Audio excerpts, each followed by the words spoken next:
Yo, what's going on, guys? It's Houston Sports Talk back into the video. And the Houston Astros have found out that Yordan Álvarez, Rookie of the Year, 3-time All-Star, and World Series champion, has a hand fracture that is 60% healed. I don't understand this. I know I'm not the only one that is just fed up with this medical staff. It is unbelievable.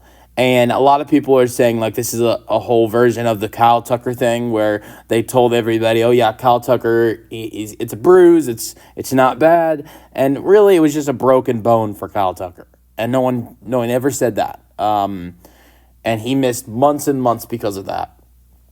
And you don't miss months over and over again because of, because you have you don't miss like 2-3 months because you have a bruise. Maybe a month at the most, but so the fact that they kept saying it was a bruise, like, no, it's not. With this, they said, oh, soreness or inflation, whatever they said. I mean, this is a hand fracture. That's what it's always been. But here's the difference. A lot of people are saying this is the Kyle Tucker situation. It's not, because this is even worse. They didn't even know about it. And I truly, fully believe they did not know about it. And maybe some might think, okay, well, that makes it better because, maybe they didn't lie. Okay, well, this is worse than lying about the injury because here's why I really do believe this is a thing where they did not know about it, because if they knew that he had a hand fracture that was only 60% healed, they would have not brought out minor league pitchers yesterday to face him, in batting practice. That just would have never happened. And so it makes me think that they did not know about it. And that might not be lying, but that is incompetence by this medical staff. I think we've seen more lying in this medical staff. We can go look at all the years that Lance McCullers Jr. was trying to get back. I know Lance is back now, and he's pitching really well as of late. So I hate to complain about the Lance injuries, but let's not act like for a couple years there they would hype up Lance like he's going to come back and he's getting close, and same thing with a lot of other pitchers for this team, and he's nowhere near close. They know he's probably not going to come back this year. I know Lance is pitching, but we saw that in 2024 and 2023 with Lance, and we've seen that with other pitchers. We saw that last year with Luis Garcia. And we saw that with some other pitchers as well in the past.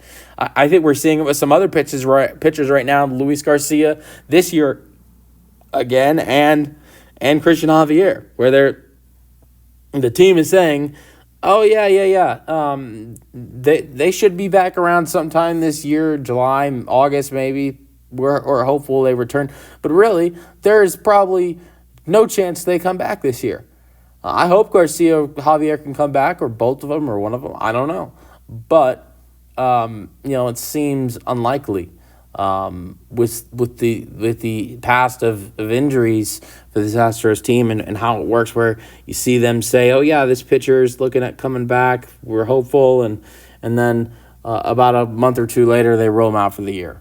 So this medical staff, they should. I think I'm not the only one, the Astros fans, that have been upset with them for years with some of the things they've done, and also the front office, the way they've handled disclosing stuff to the fans, and just a lot of times making fans hopeful. Like, how many Astros fans were so happy to hear the other day, Yordan Álvarez is a day away. He might be in the lineup in the next couple of days.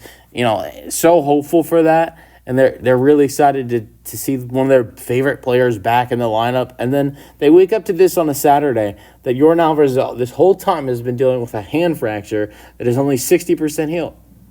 Just imagine that. That is what's nuts. So I don't know. I don't know what happens next. I don't know how much more time he misses. The way I look at this is if it's 60% healed, it's taken, if the fractured hand was suffered when he first got injured May 3rd, it's taken 4 weeks. Here's the thing I would say. It's taken 4 weeks for it to be 60% healed. So I would say possibly maybe another 4 weeks. Maybe I would say 4 to 6 weeks you're looking at of Yordan Alvarez still being out. I would say we don't see him till July is my prediction for Yordan Alvarez. But that's tough. We might not see him until after the All-Star break potentially. You know what? He might be able to come back right before the All-Star break, but I think it's at least another month, maybe 6 weeks at the most for Yordan to get back. I'm just playing this in the world. It's been 4 weeks since he's had this hand injury. It's 60% healed already. That was 4 weeks. So if it takes 4 weeks for it to be 60% healed, maybe you would say another 4 to 6 weeks potentially for him. But yeah, so that is tough. But this is another thing with this Astros medical staff where they just look absolutely stupid. But you guys let me know your thoughts in the comment section, and peace out.